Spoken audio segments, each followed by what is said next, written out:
Imagine a vast, desolate plain, shrouded in thick fog and swept by winds that howl between ancient stones. This is the heart of Bodmin Moor, one of the most mysterious and haunted regions in England. And it's there, among Cornwall's cold rolling hills, that a dark presence has been lurking since the 1980s. Shepherds found their sheep mutilated. Locals heard roars echoing through the night, and travelers swore they saw just for a moment glowing yellow eyes in the darkness before a massive shadow vanished among the rocks. Some say it's nothing more than a rural legend. Others believe a wild creature truly roams those moors. A great cat, black as night, hunting in silence, never captured. The press called it the Beast of Bodmin Moor, and for decades it has haunted the people of Cornwall with fear and fascination alike. But what lies behind these sightings? A modern myth born of fear and imagination, or a real creature, an unknown predator hiding among the fog in ancient stones? Cornwall, in the far southwest of England, has always been a land of legends, a place where the real and the imaginary seem to blend within the mist that drapes its ancient fields. It is a region steeped in tales of knights, ghosts, and creatures that defy reason. And among them all, none is as recent or as unsettling as the legend of the Beast of Bodmin Moor. In the 1970s and 1980s, something began to draw the attention of the British media. Farmers across Cornwall started reporting a growing number of mysterious attacks on their livestock. Sheep and cattle were found with deep wounds, marks of a large predator, the kind that hadn't existed in England's wilds for centuries. The most common explanation, a big cat, perhaps a panther or leopard, living free in the countryside. But how could that be possible? Some believe that after the 1970s ban on keeping exotic animals as pets, owners released their big cats to avoid heavy fines. Others claim the beast is something far older, a guardian spirit of the land, or even a curse, awakened whenever humans disturb the balance of nature. Since then, Bodmin Moor has become a symbol of mystery. Journalists, hunters, and even the British Army have searched the area for answers. But what they found only deepened the questions. The first sightings of the Beast of Bodmin Moor began almost quietly. A farmer reported seeing a large shadow darting between the rocks at dusk. Another claimed to have found claw marks on the ground, far larger than any dog's. Little by little, the reports multiplied, and the uneasy feeling that something was wrong began to spread across Cornwall. Soon, local newspapers were talking about the moorland monster. Curious reporters traveled to Bodmin Moor, hoping to capture an image of the creature. What they found was a haunting landscape, deserted hills, biting winds, and a silence that seemed to watch their every move. And within that silence, fear was growing.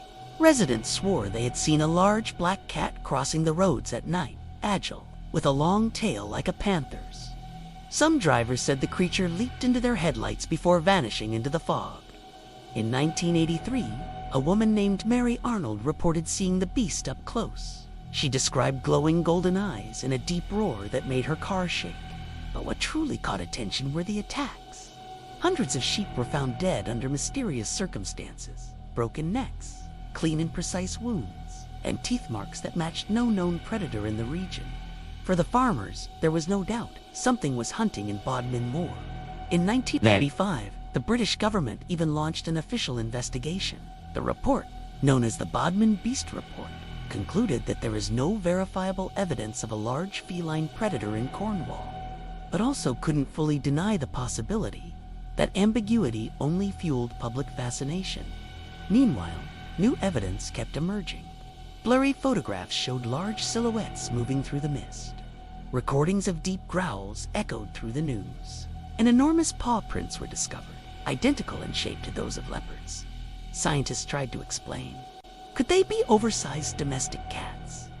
Optical illusions created by fear and fog, or something else entirely? Yet, some claim the mystery runs far deeper. Older Cornish locals say the beast is a guardian spirit, a beast of the moor, protector of the ancient lands. They believe Bodmin is a place of old energy, filled with ruins and stone circles dating back thousands of years. It's said that within those sacred grounds, spiritual gateways open, and the beast manifests whenever the balance of the land is disturbed. Others, however, insist the creature is real, a descendant of leopards released in the 1970s, which adapted and survived by hunting in silence far from human eyes.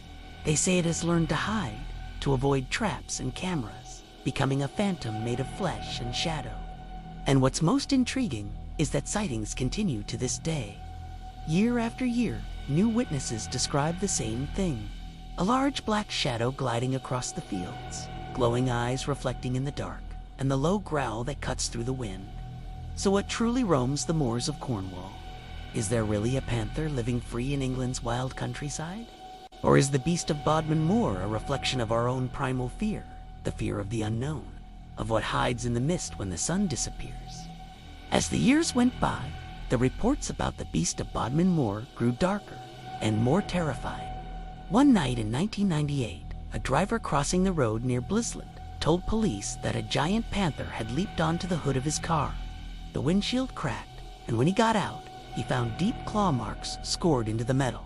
No animal was ever found, only a trail of enormous paw prints fading into the mud. In another chilling case, a group of scouts was camping near the ruins of Brown Willie, the highest point of Bodmin Moor. In the middle of the night, they heard something large circling their tents. One of the boys shone his flashlight and, for a single second, saw a pair of glowing eyes reflecting the light before a deep, guttural roar shattered the silence. They ran for their lives. When they returned at dawn, the campsite was in ruins. Amateur videos have also kept the legend alive. In 1992, a shaky home recording captured a dark creature moving among the hills. Experts from the BBC analyzed the footage and admitted it could indeed show a large feline, perhaps even a black panther. The case reignited a national debate. Had the great cats of Britain truly vanished, or had one survived in the shadows? But not everyone believes. Skeptics argue that most evidence is inconclusive.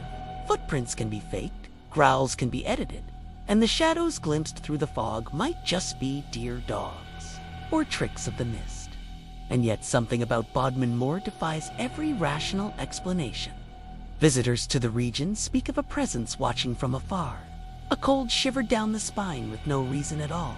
The sound of the wind seems to carry whispers, echoes of something alive, ancient and hidden within the hills. Perhaps the Beast of Bodmin Moor was never merely an animal. Perhaps it is a dark reminder that no matter how hard we try to tame the wild, there are forces in this world that cannot, and maybe should not, be explained. The Beast of Bodmin Moor remains one of England's greatest modern mysteries. Decades have passed, and still no bones, no clear photos, no capture. And yet, the fear endures. Perhaps because, deep down, we want to believe that something wild still hides out there. Something beyond human control. The thought that even in a world ruled by technology, cameras, and maps, there are still places where the unknown reigns. Bodmin Moor is one of those places, a stretch of untouched land wrapped in legend and silence. And as long as the mist continues to rise over its hills, who can truly say the beast isn't out there, watching? Because sometimes what we call a myth is simply a truth too ancient to understand. And every legend, no matter how impossible it seems, begins with someone saying, "I saw it." If you enjoyed uncovering this mystery, don't forget to like the video, share it, and subscribe to Urban Secrets to keep exploring the world's darkest and most unexplainable stories. I'll see you in the next episode, where the truth may be closer than you think.